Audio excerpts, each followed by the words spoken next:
Dengan iming-iming bekerja di bagian marketing dengan gaji belasan juta rupiah per bulan, 20 warga negara Indonesia menjadi korban tindak pidana perdagangan orang di Myanmar. Korban dipaksa bekerja selama 16 jam per harinya sebagai operator online scammer. Mereka tidak bisa melarikan diri karena kantor tempat mereka bekerja dijaga orang bersenjata.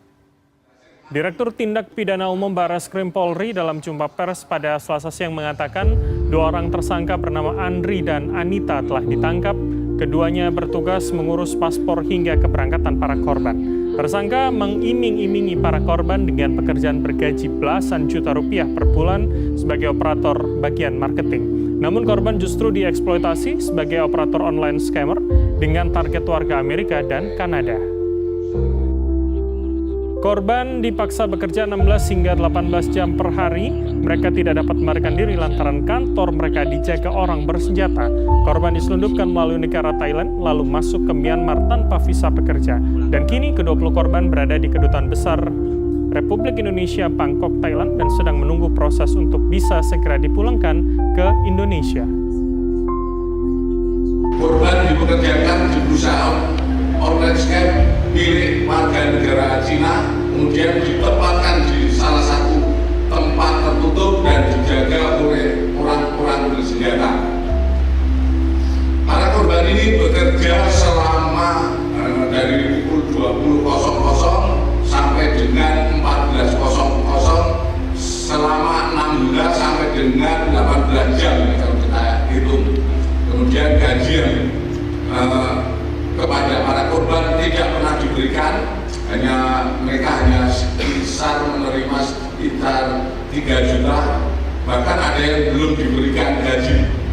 Kemudian manakala para korban ini tidak mencapai target yang ditargetkan oleh perusahaan ini, mereka akan diberikan sanksi berupa potongan gaji, termasuk tindakan fisik dan kekerasan fisik.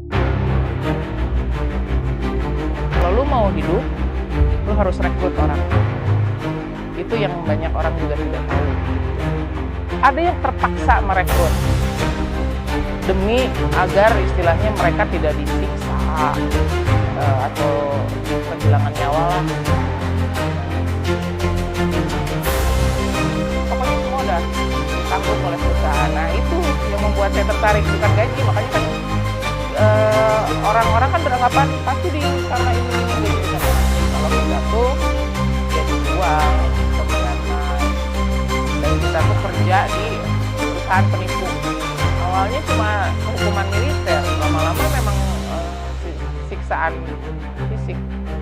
Itu udah ngelihat darah di lantai itu udah satu orang itu disiksa sama 8 sampai 10 orang dengan berbagai macam alat siksaan ya, ada tulang besi, galon, rotan, campu kulit, campu kawat, alat setrum. Januari itu saya udah selalu diancam, kamu perusahaan ini kamu akan dijual. Saya bilang mau nominalnya berapapun, tidak akan ada yang bayar dari keluarga saya untuk menebus saya istilahnya gitu. Ya udah, kami kasih keringanan. Kamu kalau bisa ngeberangkatin 5 orang ke perusahaan ini, itu tiket kamu pulang. Nekat makanya bikin video itu, karena bukan pasrah kan, karena saya ingin pulang. Cuma dalam kondisi tahu resikonya apa, konsekuensinya apa gitu. Kalau ketahuan mati.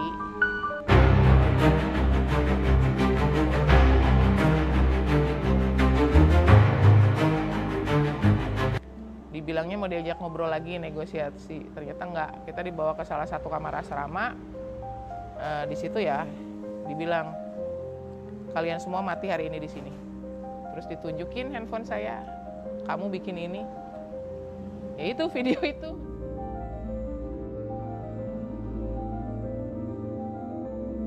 Di compound lain tuh udah tahu berita itu.